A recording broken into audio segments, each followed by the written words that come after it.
Хвала Езусу Христу, дорогие суайчинники, поважаныя сёстры і браты, дзякую за гэтую магчымасць нашай духовнай калейнай сустрэчы «Голас душы».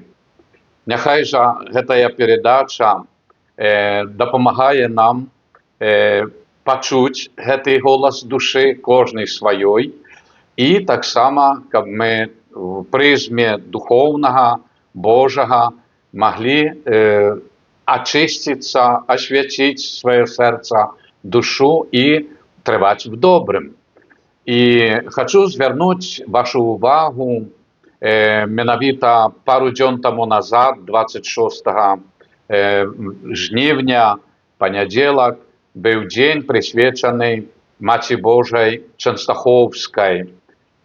Ужо сама назва для ўсіх вас вядомая, і мноства пілігрымаў не толькі з усёй Польшчы, але Европы, з нашай краіны, якія наведвалі Чэнстахову, маліліся і перад цудадзейным абразом Багародзіцы, і таксама в набажэнствах, чуванні каля яе святога ліка.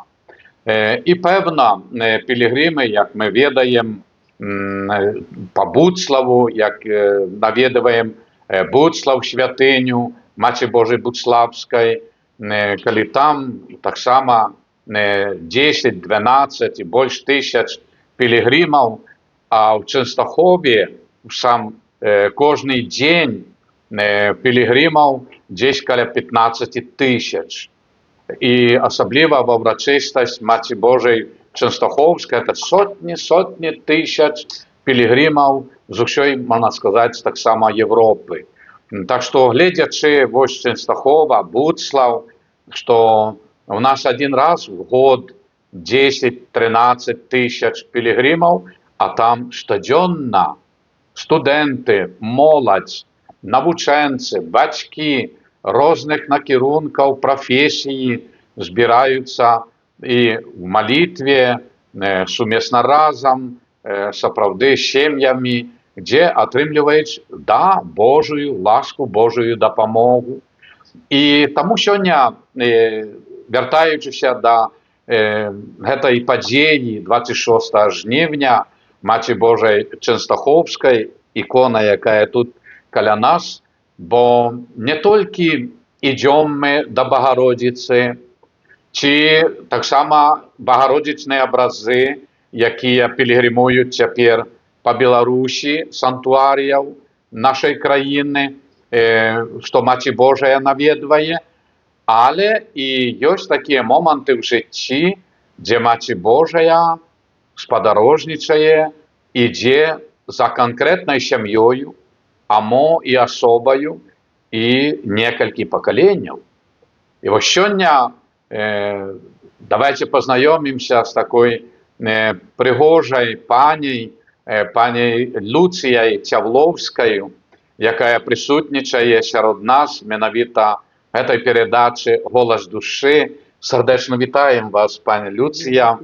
Дзякую вам, бо ваш муж, які адышоў да пана, Цявлоўскі Міхаіл Дамінікавіч, які столькі сапраўды сваёю працаю і дапамогаю ў касцёле, не толькі тут, але і Буцлаў. І, пэвна, вялікая праца ваша – гэта пра Турынскую плашчаніцу. Менавіта пані Люцыя Цявлоўская, якая супрацоўнічала са сваім мужам. І выдадзеная гэтая кніга пад апекаю касцёла святых Сымона і Алены. Пані Люцыя, мы з вами размаўлялі пра лёс ваш жыццёвы, і ведаеце, это такое вражанне, тым больш дачка ваша расказвала. Хацелася б, каб вы падзяліліся тым такім вражаннем перажытым, каб мы все дооценили мир, спокой в сердце своим, в сям'і, в народе и поміж народами. Тому докранемся, хочу, каб вы Розказали про історію, як ця ікона, яка з вами, вашими прадідами пілігримувала, пілігримує тепер далі в вашем житті. Коли ласка.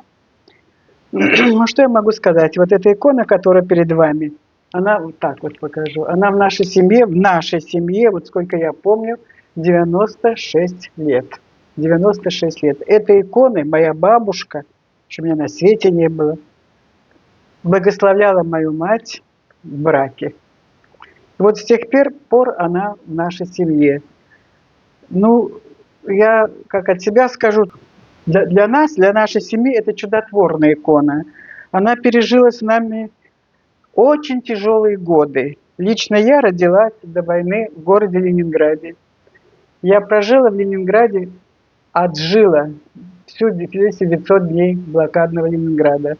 Я это помню, мне тогда 6 лет было, 6-7 лет. Я вот эту первый раз увидела, созрела вот на эту икону, когда моя мама в замерзшем этом городе, когда стены были покрыты льдом, и отец мой умирал от голода, молилась она, так молилась, стоя на коленях. Я только смотрела, что она делает. Мне еще не доходило до ума, что она делает. Она молилась, стоя, перевязанная вот так ремнем, чтобы такое поверье было в Ленинграде, что если сердце перевяжешь, тогда отекали люди от голода, что тогда до сердца эта вода, жидкость не дойдет. Пухли. И я помню, как она стояла, а отец уже храпел. Отец мой в начале войны его забрали, в армию. Тогда его не в армию забрали, а было тогда народное ополчение. Люди уже такого возраста, 40-го, не воевали на фронте, а забрали его в народное ополчение, это в Ленинграде. И когда он уже там умирал, его привезли к нам домой, посадили на табуретку. Я это очень хорошо помню. У него в руках было типа колбасы, типа зельца такое. Умирающий отец протягивает своей дочери и жене вот этот кусочек еды. А это же жизнь. Тогда это была жизнь. А мама берет эту вот, не то колбаса, не колбаса, это зельц. Ложкой вот так выдавливает ему в рот, а у него со рта текло. Я вот это отцовское, представляете, отцовское чувство, последний глоток еды он отдает своей семье. Так. Вот у меня такое, у меня после этого уже не было, умер отец, мне было 6 лет. Я только так представляла, что должны быть отцы. Такие должны быть отцы, я по-другому не представляла, что могут быть другие. Потом его положили на кровать, он умер, и мы, наверное, 3 или 4 дня спали с мертвым отцом, а мать стояла на коленях, и не знаю, какое чудо она просила, наверное, выпросила, что мы с ней остались живы. В квартире было 42 минус, отопления не было, воды не было, хлеб был 125 грамм хлеба в день. И вот эта икона дальше прошла блокадные годы, она спасала нас, потом эвакуировали через Ладогу. Ой, как там эти баржи погибали, а мы почему-то проехали. Я так думаю, что это... Ну, еще я вот такой момент, что с иконой связано. Спокойно. Мама рассказывала, спускается с лестницы, и на пороге первого этажа мужчина лет 50 уже, совсем ослабевший, на коленях, не потому, что он просит на коленях, он не мог встать, и просит отоварить ему талончик на хлеб, на 125 грамм хлеба. Вы не представляете, что такое 125 грамм хлеба. Это день жизни. И вот дает чужой незнакомой женщине вот эту жизнь свою. И мама рассказывает, иду, я отоварила этот кусочек хлеба. И такое желание отщепить от него, вот оторвать. Вот мы тогда не ели хлеб, мы его щипали и сосали. Щипали и сосали вот эти кусочки. И она стала на коленях и так просила матку Боску Частуховскую, чтобы она уберегла ее от этого страшного греха. И ни разу не отщипнула. Я так считаю, что вот нас эта икона, эта вера вот провела через такие тяжелые годы. Мы выжили, мы пережили это все. Ну и вот я уже живу 89 лет. Я думаю, что Дякувати Богу. это, да, это вот такая вера, и эта вера отозвалась, понимаете? Это не просто я прошу и все, а результат, результат. А воду, як ви там люди, що брали? Ну это уже годы блокады, это такой, страшно, воды не было, да. Вот мы жили около обводного канала, нигде воды нельзя было. Снег, вы же знаете в Ленинграде какой снег, это же чернота одна, это же асфальт. Люди ходили, кто где поблизости, где как и канал. У нас был обводный канал, мама рассказывает, с кружкой, там, с тазиком, у кого что и было. Сил не было нести. Вот зачерпываю, а там плывет труп. Там ведерцем этим оттолкнул, воду набираю и пили. А когда весна стала, она мама еще молодая, сколько, 34-36 лет было, таких молодых отправляли чистить дворы, потому что они были забиты трупами. И с окон выбрасывали, и так валялись. И когда чистили дворы, то были даже вырежены у некоторых щечки, попочки у детей. Значит, это было. Вот так эта икона через всю жизнь прошла с нами.